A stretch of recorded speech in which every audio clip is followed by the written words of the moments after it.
Deus pelo privilégio de estarmos aqui para servir ao nosso Senhor. Vamos voltar as nossas atenções para Apocalipse. Vamos para capítulo 9. Ainda tem as cartas aqui. Quem não assinou, por favor, depois assina para nós, tem que mandar elas, tá? Estou esperando a assinatura. E tem o movimento do ano de 2012 também, quem quiser dar uma olhada, está aqui à vontade. Apocalipse capítulo 9. O quinto anjo tocou a trombeta e viu uma estrela caída do céu na terra, e foi-lhe dada a chave do poço do abismo. Ele abriu o poço do abismo, subiu fumaça do poço como fumaça de grande fornalha, e como a fumaceira saída do poço, escureceu-se o sol e o ar. Também da fumaça saíram gafanhotos para a terra, e foi-lhes dado poder como o que tem os escorpiões da terra.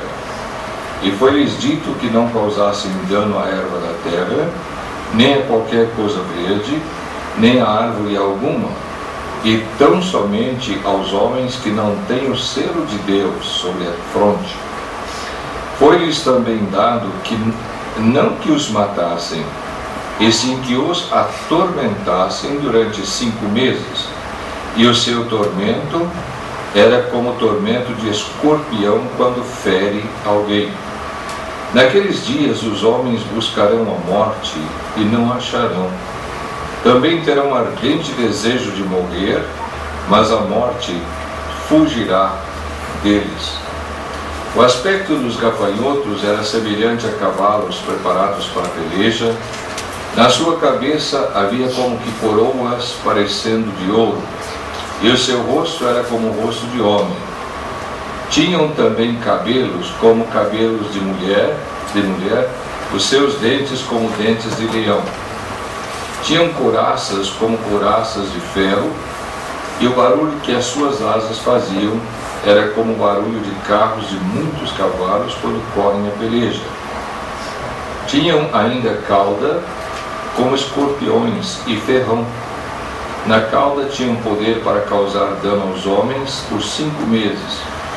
E tinham sobre eles, como seu rei, o anjo do abismo, cujo nome em hebraico é Abaddon e em grego Apolion.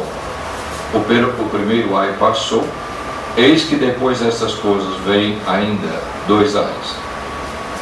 O sexto anjo tocou a trombeta e ouviu uma voz procedente dos 4 ângulos do altar de ouro que se encontra na presença de Deus, dizendo ao sexto anjo, o mesmo que tem a trombeta: solta os 4 anjos que se encontram atados junto ao grande rio Eufrates.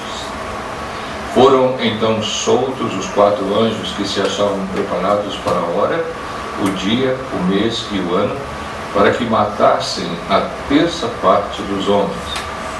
O número dos exércitos da cavalaria era de 20.000 vezes 10 milhares, e ouvi o seu número. Assim, nesta visão, contemplei que os cavalos dos seus cavaleiros tinham couraças cor de fogo, de jacinto, de enxofre. A cabeça dos cavalos era como cabeças de leões. De sua boca seria fogo, fumaça e enxofre.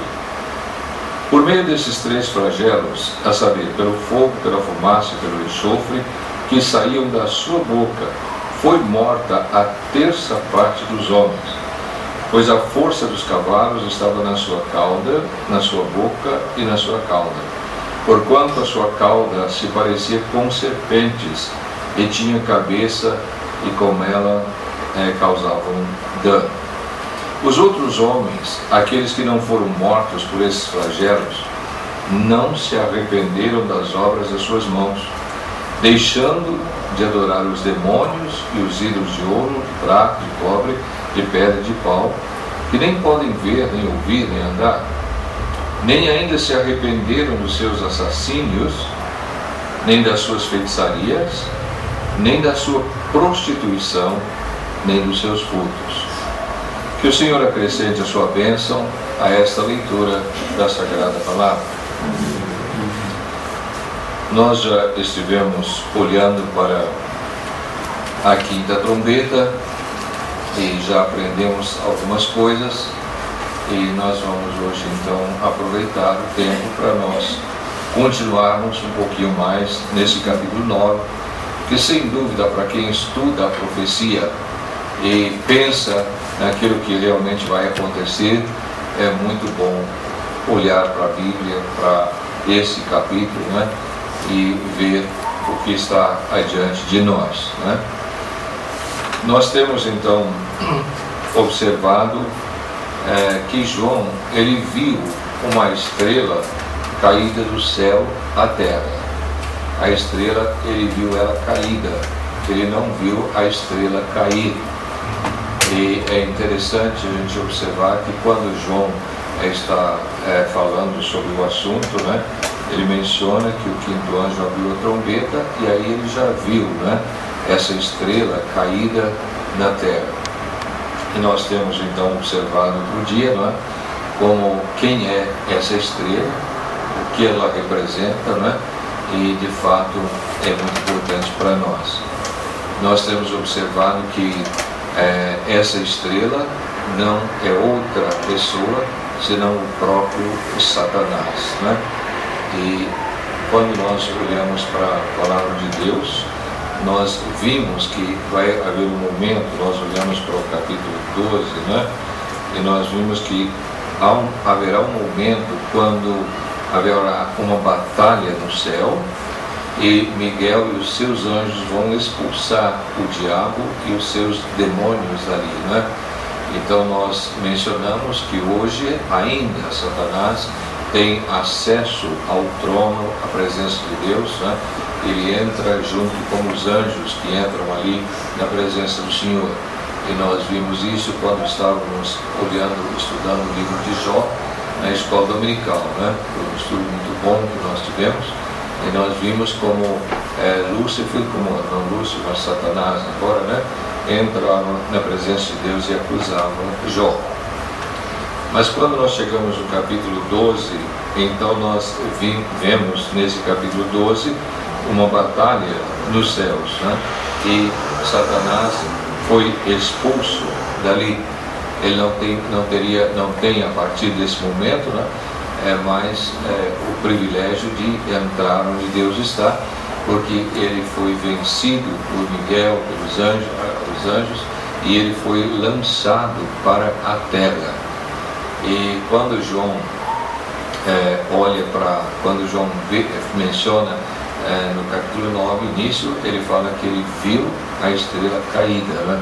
Então João já viu ela aqui na terra, já viu Satanás aqui. E no capítulo 12 nós lemos assim: ai da terra e do mar, pois o diabo desceu até vós cheio de grande cólera, sabendo que pouco tempo lhe resta, né? Então, de fato, isso vai acontecer ainda, não é?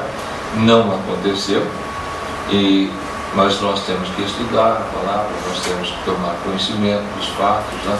Para que a gente fique preparado para servir ao Senhor de um modo melhor, né? E nós observamos também que Satanás e as suas hostes, eles obedecem o comando do nosso Deus, né?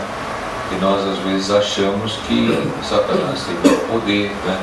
Que os seus demônios têm muito poder, e eles têm uma certa capacidade, eles têm um certo poder, mas o poder de Satanás é limitado, o poder de seus demônios também é limitado, né?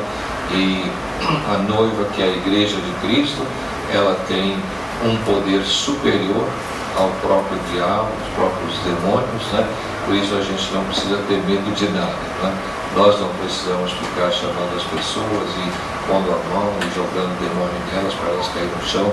Nós não precisamos fazer isso. Nós somos servos do Altíssimo, somos servos de Deus, né? E o poder de Deus está conosco e nós não precisamos temer. Tiago já nos tem ensinado, né, que nós temos que estarmos humildes diante de Deus, mas resistindo o diabo, né? E ele vai fugir de nós, né? Então ele vai fugir da gente mesmo. Mas aqui então chega aquele tempo quando Satanás é lançado para a terra e Deus está a executar os juízos.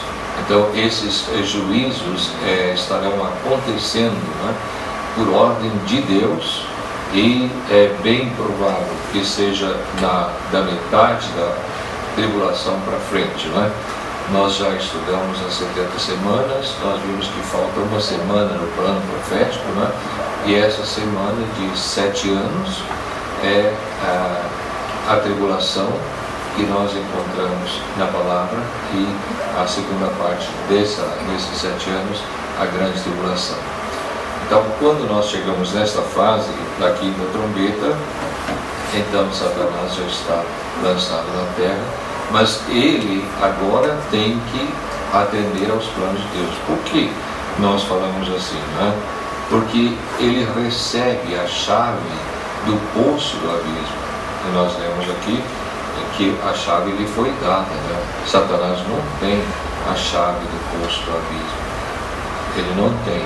Mas naquele tempo vai ser lhe dada a chave para ele abrir o poço do abismo. Agora é interessante, irmãos, né? Nós observamos e vemos que Satanás terá que obedecer os comandos de Deus, porque Deus é o Altíssimo, é o Senhor. Não existe ninguém mais importante que Ele. Ele é o soberano, e nós louvamos a Deus por nos ter feito seus servos, e nós temos muito prazer, muito gozo em estar servindo a Deus, né? Graças a Deus por todo o tempo que Ele nos permitiu estarmos o servindo, e isso é maravilhoso. E nós observamos também que no poço do abismo estão demônios, né, aprisionados. E nós mencionamos outro dia esse fato, né? E nós verificamos então que esses demônios que estão ali no abismo, eles estão reservados por Deus para o dia do juízo. Agora, quando nós olhamos para a palavra, nós descobrimos que há, digamos assim, duas classes, né? Aqueles anjos que saíram com Lúcifer na rebelião, e também nós temos um grupo de anjos que foram aprisionados, né? E eles estão ali presos, né? E quando nós observamos isso, então nós descobrimos que esses anjos que estão aqui no abismo são aqueles que levaram o mundo a uma corrupção tão grande na época de Noé e trouxe o dilúvio sobre toda a terra. Lembra quando em Gênesis 6 fala os filhos de Deus, né, possuíram as filhas dos homens, as que mais lhes eram formosas e assim por diante, e depois começaram a nascer gigantes na terra. Então Deus teve que destruir o mundo, e Ele destruiu, né? E todas as pessoas do tempo antediluviano se perderam, porque não creram no Senhor. Mas esses demônios que se transformaram em seres humanos e coabitaram com as mulheres humanas, eles foram aprisionados por Deus aqui no abismo e reservados para o dia de juízo. Vamos dar uma olhadinha rápida em Judas, versículo 6. E a anjos, os que não guardaram o seu estado original, mas abandonaram o seu domicílio, ele tem guardado sob trevas, em algemas eternas, para o juízo do grande dia. Então esses anjos aqui exatamente são de Gênesis 6. Por quê? Algumas pessoas têm dificuldade com isso, né? E muitos escritores escrevem de uma forma, outros escrevem de outra, né? Mas é muito claro isso aqui, né? E nós lemos aqui do pecado deles, né? nós lemos que eles abandonaram o seu estado original. Qual é o estado original deles? Anjos, né? Eram anjos. Agora, eles deixaram esse estado original e eles quiseram viver como seres humanos, né? E eles conseguiram fazer isso. Nós não entendemos como, mas eles conseguiram, né? E depois nós lemos assim, que eles deixaram o seu próprio domicílio, quer dizer, eles abandonaram os céus, né? E vieram para a terra, deixaram o estado original, deixaram o seu domicílio, e na continuação você vê isso.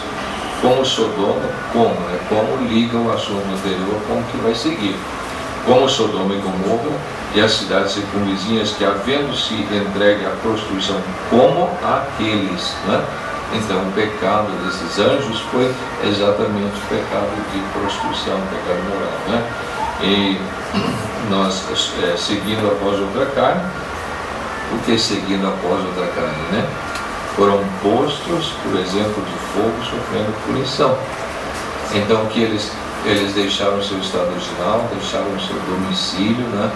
E eles seguiram após outra carne, cometendo prostituição com Sodoma e Gomorra. Então, de fato, eles foram aprisionados e reservados para o juízo do grande dia. E, sem dúvida, o grande dia é a tribulação. E, por isso, eu digo, né, que Deus tem o seu plano e Ele faz o seu plano realizar segundo a sua vontade. Agora, Ele recebe a chave do abismo, Ele abre o abismo. E esses demônios que foram aprisionados ali para o juízo do grande dia são soltos, né? Eles são soltos. E quando Ele abre o poço do abismo, sobe aquela fumaceira, né? Do poço do abismo. E da fumaça, a fumaça escurece o sol, né? Muda a claridade do dia. E quem sai naquela fumaceira são os gafanhotos, né? E gafanhotos apresentados aqui de uma forma bem estranha, né? E bem esquisita, mas a Bíblia fala que eram gafanhotos que saíram para a terra. Eles saíram do abismo para a terra e vieram então à terra para cumprir o mandato de Deus, o propósito de Deus, né? E nós observamos também que lá no Egito Deus aplicou a praga dos gafanhotos também. Nós olhamos isso outro dia, né? Por isso não vamos olhar hoje. Mas então esses gafanhotos falam do juízo executado por Deus. E nesse tempo, então, esses gafanhotos que saem daquela fumaceira, eles são esses demônios. E a descrição que nós temos deles é uma descrição que descreve, né, seres horríveis, né? Seres com aparência horrível, com poderes horríveis, né? Para exatamente causar o dano que Deus quer que eles causem. Agora, uma coisa nós observamos também, que é interessante, né? Porque esses gafanhotos, esses demônios que saíram do poço do abismo, eles não podiam fazer o que eles quisessem. Eles receberam instruções de Deus, né? E nós lemos então no versículo 5, 4 e 5, e foi-lhes dito que não causassem dano à erva da terra, nem a qualquer coisa verde, nem a árvore alguma, e tão somente aos homens que não têm o selo de Deus sobre a testa. Foi-lhes dado também não que os matassem, e sim que os atormentassem durante 5 meses. Então esses, embora são chamados de gafanhotos, né? E nós sabemos que o gafanhoto se alimenta do verde, né? Ele se alimenta das folhas, das ervas verdes, né? Lavouras, acaba com a lavoura quando vem aquele enxame de gafanhotos, né? Mas aqui eles receberam ordem do Senhor para não causar dano à erva da terra e nem a qualquer coisa verde, né? Então eles receberam instruções que eles deveriam obedecer, né? E depois a ordem era que eles atormentassem. Mas veja bem, eles iam atormentar quem? Eles iam atormentar quem não tinha o selo de Deus na sua testa. Quer dizer, eles iam atormentar os próprios descrentes, as pessoas que não creram no Senhor, que não receberam o Senhor Jesus Cristo. E nós sabemos, irmãos, que na tribulação vai ser de fato difícil, né?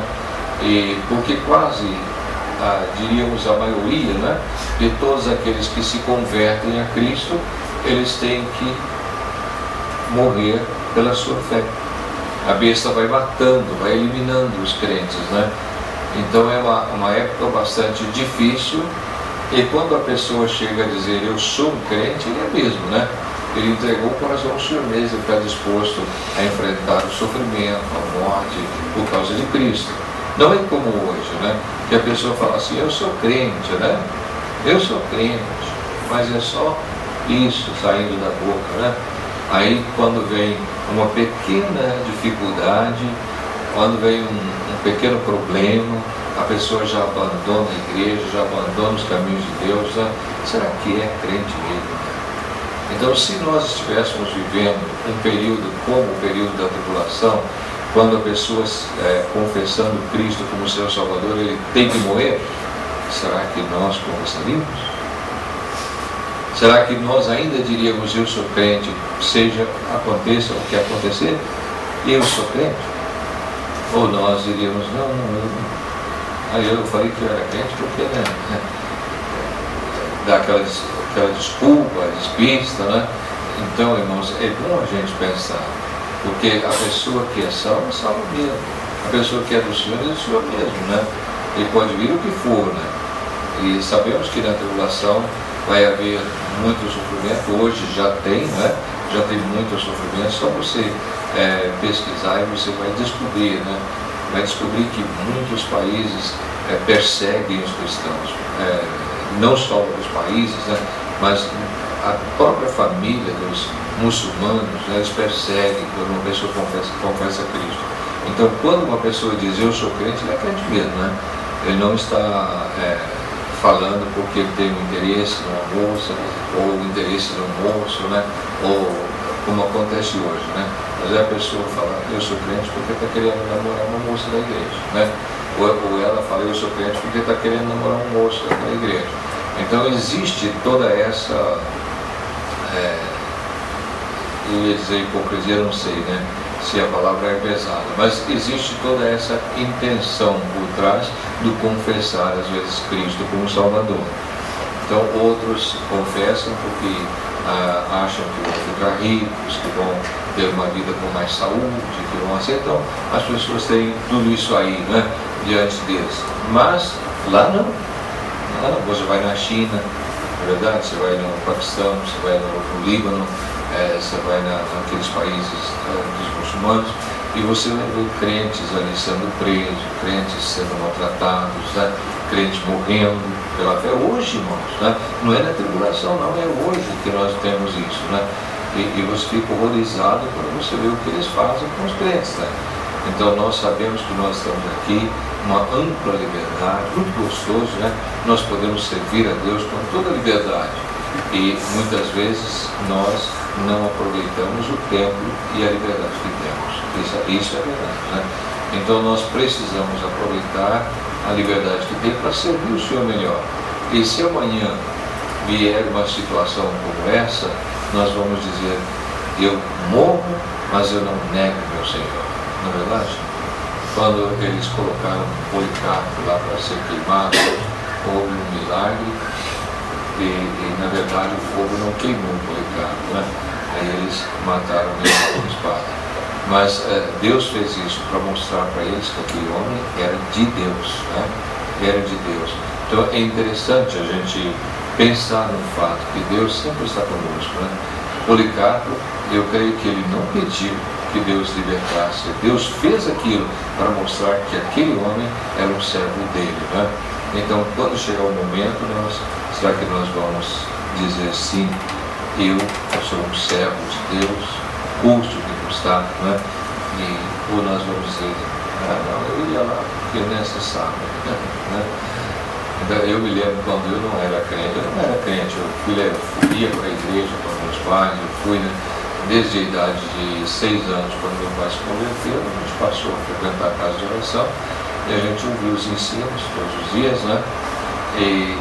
Mas quando meu pai faleceu, eu não era convertido, eu larguei a casa de oração e fui para o mundo, né? Aí não vim mais para as reuniões. Aí eu ia para os bailes, eu ia para o cinema, eu ia para todas as coisas do mundo, né? Embora eu não me sentia bem lá, porque a palavra vinha na minha mente. Todos os versículos decorados na escola dominical vinham na minha cabeça, né? E Deus falava comigo, você está nas trevas, você está no caminho errado. A palavra falava, aqueles textos vinham clarinhos na minha mente, assim, né? E eu me sentia culpado mesmo, né, de Deus, pelo tipo de vida que eu estava levando, né? Mas graças a Deus que um dia eu fui assistir às reuniões e Deus falou comigo, eu abri o meu coração para o Senhor. Mas o que eu queria dizer é que naquele tempo, nesse tempo que eu estava lá no mundo, às vezes eu encontrava pessoas, falavam para mim, mas você não é lá na casa de oração? Sabe o que eu falava? Eu ia lá porque meu pai, né, não brigava isso, se eu não fosse, ele, né, me chegava o corpo, né, chegava mesmo. Aí eu falava isso para a pessoa, era uma boa desculpa que eu dava, né? Mas na verdade porque eu não era convertido. Depois que eu me converti aos 18 anos, irmãos, nunca mais eu perdi uma reunião, a não ser por doença, né? Ou por motivo justo mesmo, né?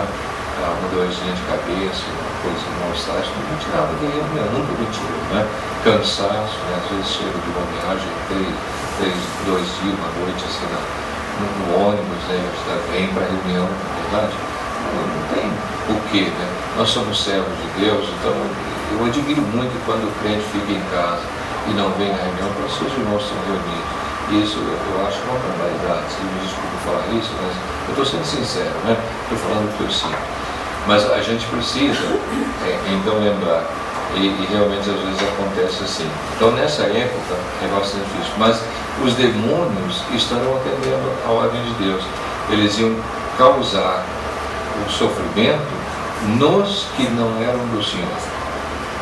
Então, as pessoas que não tinham o selo de Deus, que não terão, né, seu futuro ainda, o selo de Deus, eles vão ser atormentados por esses escorpiões, por esses demônios, né?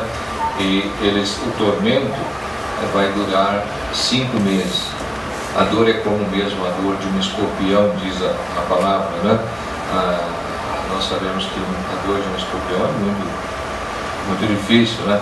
Se a pessoa for alérgica, às vezes a pessoa até morre, né? Ela dura 24 horas seguidas, assim, né? E é bastante difícil quando um escorpião pica uma pessoa. Mas o que esses demônios vão fazer? Eles vão atormentar as pessoas com dor, né, por 5 meses. E se você estudar um pouquinho sobre o gafanhoto, vai ver que a vida dele não é muito mais que isso, né? Talvez é 5, 6, 7, depende do tipo do gafanhoto, né? Então, esse é um tormento por um tempo que não é curto, né? Quando você tem uma dor, né, muito forte, e essa dor vai se prolongando, você começa a ficar deprimido, não é verdade? O que é difícil mesmo, mas eles vão sentir a dor durante 5 meses. E diz o texto que eles buscarão a morte e não acharão. A morte fugirá deles, né? Então a gente imagina essas pessoas sofrendo terrivelmente e querendo morrer, né? Mas a morte foge dessas pessoas, né? Porque eles têm que passar por esse tormento que Deus tem realmente preparado. Então, esses demônios, eles têm que obedecer à ordem de Deus, né? E nós lemos no versículo 11, que tinham sobre eles como seu rei o anjo do abismo, cujo nome em hebraico é Abaddon e em grego Apolion, né? Então, o próprio Satanás, ele está na liderança, mas ele está ferindo os descrentes, né? Ele está ferindo os descrentes. E uma coisa que eu queria fazer menção também, que eu acho, como diz o meu oráculo, é muito importante, né? É o fato que Satanás não tem realmente poder sobre o inferno, sobre o abismo, né? Como nós vemos aqui. Às vezes a gente vê pessoas que fazem filmes, né? E eles colocam Satanás, os demônios, como pessoas que mandam lá no inferno, né? E que dominam, que fazem a pessoa sofrer no inferno e tudo, né? Mas quando nós olhamos para a palavra de Deus, nós vemos que Deus criou o lago de fogo, não é verdade? E Ele criou para o diabo e seus anjos. Quer dizer, o diabo vai ser jogado lá, seus anjos também, né? Eles não são donos daquilo. Eles não são eles que vão atormentar, né, as pessoas, pegar a pessoa, jogá-la no inferno. Não são eles, né? Eles, na verdade, estão submissos às ordens de Deus e eles serão lançados no inferno. Nós lemos isso no Apocalipse, né? Quando o Senhor Jesus Cristo lança a besta, no capítulo 19, o falso profeta, depois no capítulo 20, como Satanás é aprisionado, no capítulo 21, 22, aí nós vamos ver como Satanás jogado no próprio lago de fogo, né? Então, muitas vezes as figuras e as histórias que a gente vê, né, em filmes não tem toda a verdade. E a gente precisa ter um certo cuidado, né? Precisa ter um certo cuidado. E assim nós vamos aprender aquilo que realmente é certo. Agora, na segunda parte do capítulo, que nós temos então a sexta trombeta, né? É bem interessante. E nós temos aqui então 4 anjos que estão segurando, vamos ler o verso 14, dizendo ao sexto anjo, o mesmo que tem a trombeta, solta os 4 anjos que se encontram atados junto ao grande rio Eufrates. Então esses anjos que estão ali, eles estão segurando, não é? Para que o que tem que acontecer na sexta trombeta aconteça no tempo certo. Mas, irmãos, essa parte da sétima trombeta, ela é bem interessante para nós, né? Porque na hora exata vai acontecer o que nós temos aqui. E nós lemos então no verso 15, foram soltos os 4 anjos que se achavam preparados para a hora, o dia, o mês, o ano, para que matassem a terça parte dos homens. Então agora nós vimos nas outras trombetas a terça parte das árvores, a terça parte dos rios, a terça parte dos mares, né? E foi assim, a terça parte sendo destruída. E aqui na sétima trombeta nós temos a terça parte dos homens que estão na terra para morrer, né? E é interessante quando a gente olha para isso, porque nós temos aqui no versículo 16 o número dos exércitos da cavalaria era de 20 mil 10 milhares, 20 mil vezes 10 milhares, e eu ouvi o seu número. Então aí ele está falando de um exército muito grande, né, que vem do lado do Eufrates, né? Então é interessante a gente observar isso, porque esses soldados, esse exército muito grande, ele vem da China, é um exército chinês, né? E quem estuda a palavra de Deus, quem estuda a profecia, quem estuda também parte da história, dos acontecimentos, e acompanha, percebe facilmente, né, o que nós temos aqui nessa trombeta. Porque há muito tempo a China vem controlando a natalidade, né? E eles não gostam de meninas, eles querem só meninos, né? E há pouco tempo veio alguns e-mails mostrando assim, nenezinho que eram meninas, né? Jogada no lixo, né? E as pessoas passam assim, vê lá a criancinha e nem dão bola, porque é menina, eles não querem menina. E o governo já pôs isso na cabeça do povo também, né? E eles têm um desprezo quando vem uma menina, né? Porque eles querem soldados e eles estão preparando um exército muito grande. E aqui nós temos um exército, nós lemos aqui, era de 20 mil vezes 10 milhares. Quanto dá mesmo?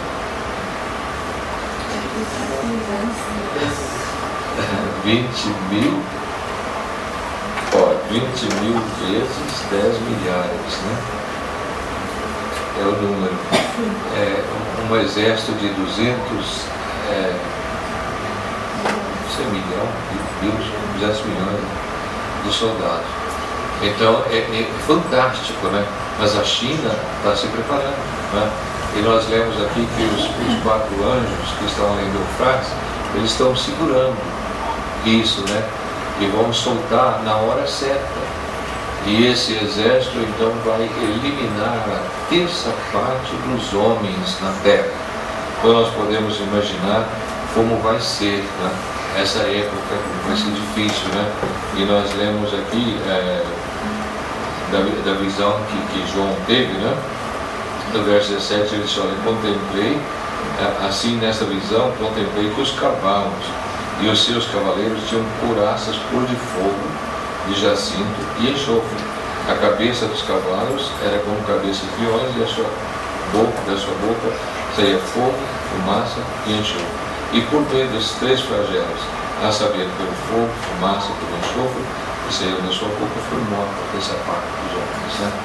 Então nós sabemos que o nosso mundo ele está preparado, né? Preparado mesmo para uma destruição em massa.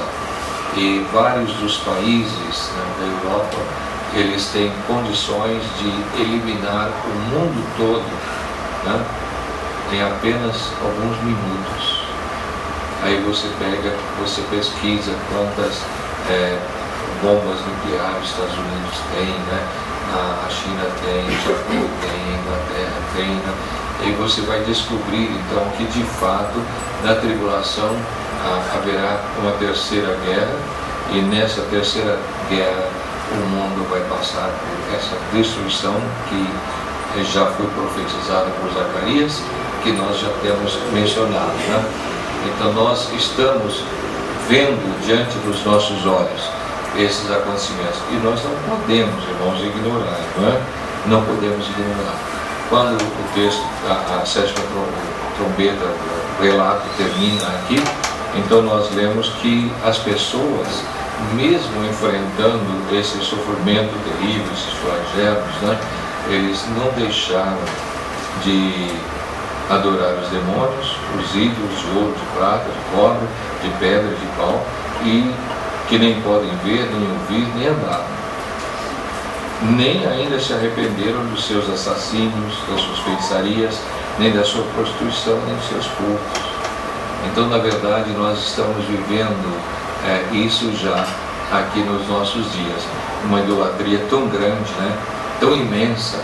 As pessoas adoram um ser humano em lugar de Deus, que é bendito eternamente, né? As pessoas adoram imagens que é feita pelas mãos humanas, que não podem ver, não pode falar, não pode andar, né? E eles estão prestando adoração, prestando culto a estas imagens. Nós temos também aqui mencionado os assassínios, né? Então nós vemos cada dia na nossa cidade, cada dia meninos morrendo, né? Pessoas morrendo, assassinadas. Na verdade, o assassinato hoje é tão comum que as pessoas já começam a se achar que é normal, né? Que é normal. O pecado se avoluma tanto que as pessoas acham que é normal. A feitiçaria, né? A prostituição, os furtos, né? É o mundo que nós estamos vivendo hoje, né? Mas o Senhor fala que eles não se arrependeram, né? Eles, mesmo a terça parte dos homens sendo eliminada nessa época pelo enxofre, né? Por esse exército tão grande, ainda assim eles não deixaram a idolatria, ainda assim não deixaram a feitiçaria, não deixaram os assassínios, não deixaram, né, os furtos e assim por diante, né, a prostituição, o adultério. Então nós sabemos que o coração humano é duro, o coração humano é difícil, né? E nós lembramos o que Deus fala, nem ainda se arrepender. Quando Deus realiza os seus juízos, Ele sempre quer o arrependimento. Ele quer abençoar o ser humano, mas o ser humano não entende, ele não compreende que Deus ama ele, que Deus quer abençoar. Ele continua na dureza do seu coração, continua nas trevas, né? Continua naquele caminho que Deus não quer que ele trilhe. Então, irmãos, vamos abrir nossos olhos, vamos ser servos fiéis, vamos ser leais ao Senhor, né? Vamos aproveitar esse restinho de tempo que nós temos aqui na terra e vamos servir ao Senhor com dedicação. Nós estamos vendo que o campo, né, já está preparado nas várias partes do mundo para esse dia que vem chegando aí, chamado a tribulação. Que Deus nos ajude a entender, para que não fiquemos aí iludidos, enganados com falsas religiões, falsos ensinos, mas nos apeguemos à Bíblia, à palavra, ao Senhor, né? E sirvamos o Senhor com zelo, com dedicação. Que o Senhor nos ajude, irmãos. Amém.